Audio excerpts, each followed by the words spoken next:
Shalom Aleichem, sweetest friends. It's so exciting to be back together.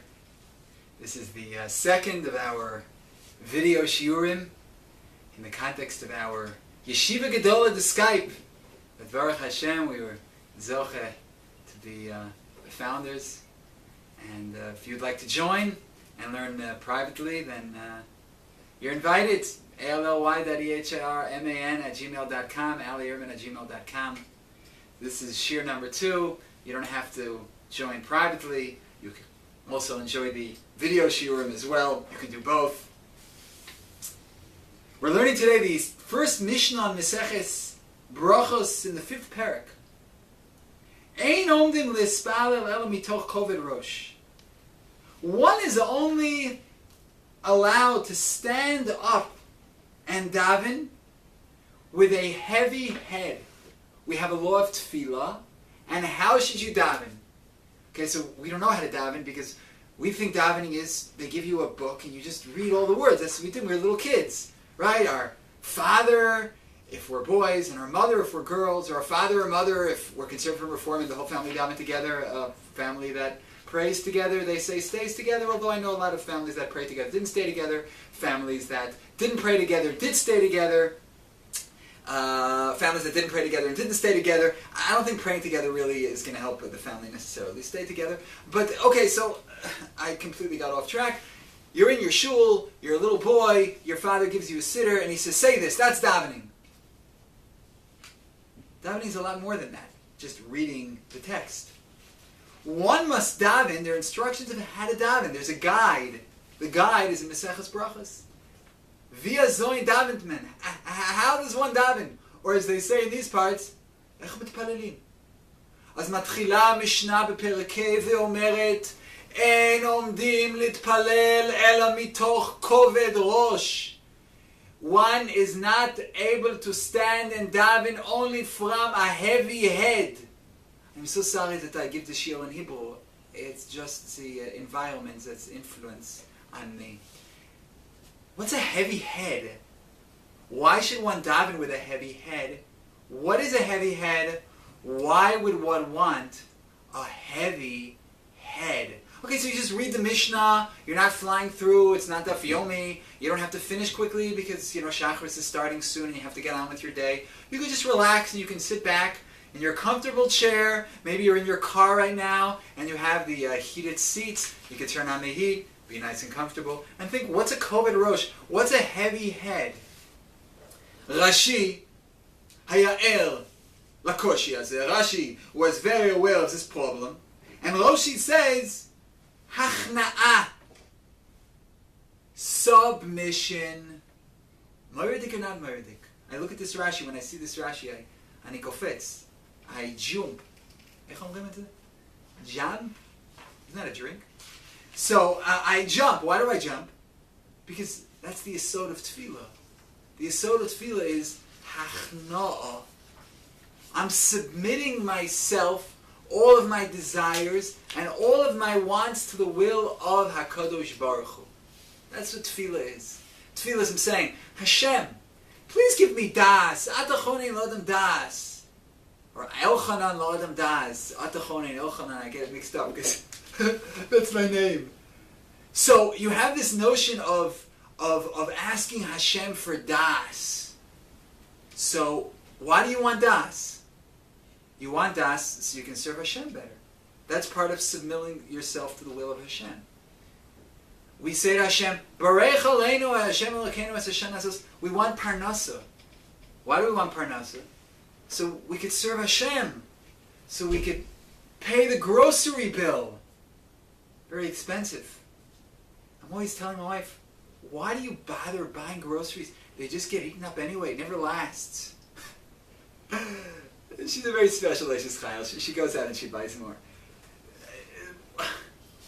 We have to pay the grocery bill. Yeshiva tuition. Very, very expensive. So we say, Hashem, I am davening and I am asking you for money. Money, money, money. So that I can pay my child's yeshiva. And I don't have to ask for a discount. So that the yeshiva doesn't have enough money. So that they don't pay the rabbeim. And then they have to have a dinner.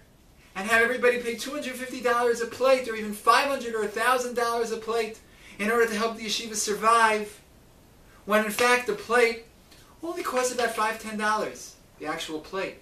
If it's a paper plate, it's like 10 cents. But people pay it anyway to help support the yeshiva. Amcha Yisrael, Baruch Hashem. We're a very generous nation. People pay so much money just for a plate. But I don't want them to have fancy dinners so that they can pay the Rabbeim. I want to pay from my own pocket. And they don't have to give me dinner. I have dinner at home. I can give them a donation without them giving me dinner. So I say, Hashem, please give me parnasa. I am submitting my will to your will. I want money in order to pay yeshiva tuition. I want money in order to buy my children clothing. Submitting myself to the will of HaKadosh Baruch Hu. HaKadosh Baruch Hu, you want us to wear clothing. I read your Parshas Bereshis. That was some book you wrote. So popular. What are the secrets of writing such a bestseller like the Tanakh? Helps if you're Hashem. So there it says, Adam and Chava, the whole thing. So we wear clothing. So I want Parnasa for that. HaKadosh Baruch Hu, it's all fulfilling your will. As עכשיו אנחנו מבינים why Rashi, what Tefila is from Rashi. Kol Rosh is hachna, submission. So whenever you're davening, you're submitting yourself. Hashem, whatever I get, I have refuah, it's to serve you. It's all fresh. It's gewaldig. The only thing is, acharei kechlos hakol, hu levado yimloch nora, v'hu haya, I'm sorry. Sometimes I confuse myself for an Israeli folk singer. But where do you see that in the word Koved Rosh? Koved Rosh is a heavy head. Why is a heavy head Hachna? Maran Rav Kook, B'Seforo HaGadol Ein Haya, on page 127, I give a shout out to my Chavrusa, Rabbi Aaron Yisroel ben Rav Moshe Mordechai, Mimishpachas Fight, with whom I learned this passage in Rav Kook. Baruch Hashem, very special Chavrusa. So he explains what this melitza, what this frame, what this term, what the concept Koved Rosh means. Sometimes in life, you understand something, you have intellectual comprehension. However, it doesn't change you. You know it in your mind, but you just live your life as if you don't know. לפעמים האדם מתחכם ומשיג עניינים נכבדים, אבל הם רפואיים בידו, ואינם מושרשים יפה בלבבו, באופן שיתנהג על פיהם במעשיו, ויעמוד בהם נגד טבעי תאוותיו. You know something is right, but you don't necessarily live that way. It's weak in your hands. It's not deeply rooted in your heart that you're going to act based on your knowledge. And it's going to be able to help you overcome your taivas. People have taivas. And they know that it's wrong to succumb to their taivas. Everybody knows that. Even professional athletes know that. Everybody knows that. Everybody in civilization knows that one shouldn't succumb to one's taivas constantly. It's terrible for you. It's bad for the body, it's bad for the soul, it's bad for society, it's bad for everybody. And yet, as we speak, hundreds of gazillions of people are succumbing to their taivas. Why? Because what's in their brain doesn't affect their actions. This is a very big secret.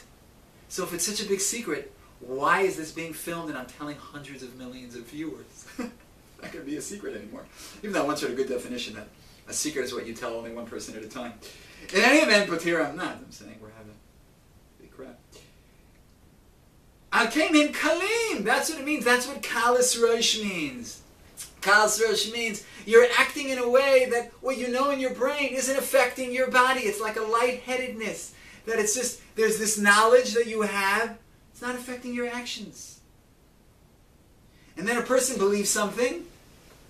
Like I once heard a guy picked up a yeshiva bacher on a hitch, and it was a Ner Yisrael bacher, and he was talking to the driver, and he was telling me, "Yeah, I'm Jewish. Oh, that sounds so interesting." After a few minutes, Judaism sounds great. He said, "Hey, maybe I'll convert, man. Oh, this is a nice idea." Anyway, they stop at a greasy spoon inn on a diner on the side of the road, And this truck driver gets out and he buys himself some pork chops or whatever. And he says to the bacher, you want something? He says, no, I don't eat that. That's not kosher. I'm not allowed to eat that.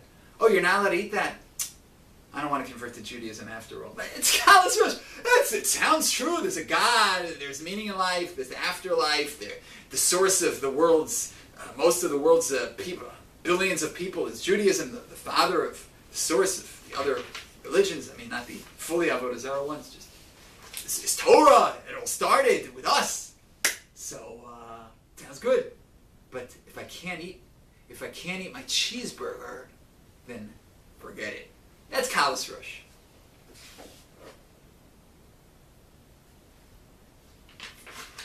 וההפך בהיות השגות הטהורות שמהם מקור למענה מוסר ויראת השם תורה מושרשות יפה בלב וקניות בטבע הוא כובד ראש. But when your comprehension of deeper concepts of purity, of godliness, of meaning is deeply rooted in your heart and acquired in your nature, that's Koved Rosh. That's a heavy head. A heavy head means that what I know is going to influence my actions. The head, the knowledge is weighing heavy on the ganze Körper, on the whole body. Moiridik, Tiefkeit. I shudder. I feel the spirit of Moreinu Rabbeinu Hagoyin Rabbi Yitzchak HaKohen in the room with me, and I shudder. Azoi darfmen davenen. That's how we must pray. We must pray that we should know how to pray. I was a disciple. Koved Rosh means I'm davening that whatever I know, whatever I'm saying, whatever I'm believing should also affect my actions. And that's what Tefila is. Tefila is taking ideas that we know to be true and trying to plant them deeply in our hearts. That's Tefila. Tefila is Baruch HaGever, we say in Volotzion, Asher Yiftach B'Hashem V'Yoyar Hashem Miftacho. Bitachon, nothing to worry about. Bitachon in Hashem.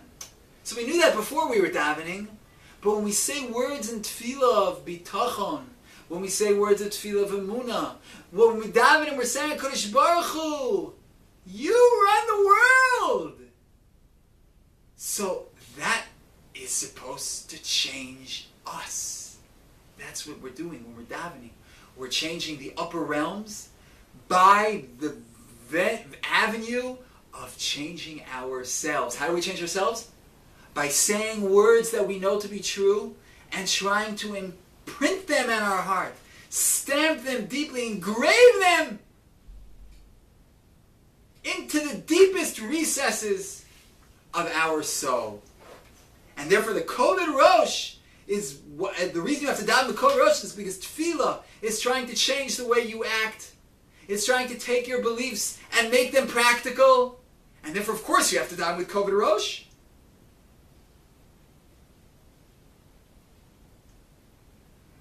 So, if we just go with our nature, so by nature our heart isn't necessarily going to go with Hashem. We have desires here, we have desires there. So we have to start with the Seichel, even though Tefillah is Avodah Shebelev. So why Koved Rosh? So we have Mitzvah Hashem. Another year we're going to discuss, go into this more.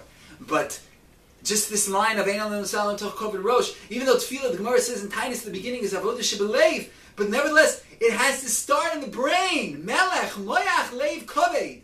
That the first starts with, I start with my intellect. My intellect tells me what to feel, and then the kaveh, the liver, all the blood, the physical, that comes third.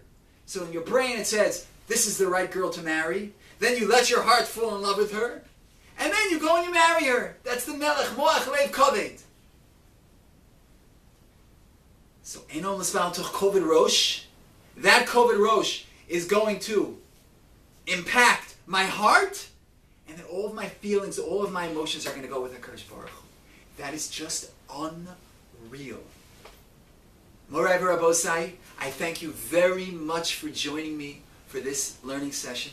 When we zoche to learn so much more Torah together, sweet Torah, deep Torah, holy Torah, and of course the Torah Medarf learning Mitoch Koved Rosh, that all of what we're learning should change us and make us the tzaddikim gemurim that we have the potential to become. Shalom, shalom, sweetest and most beloved friends.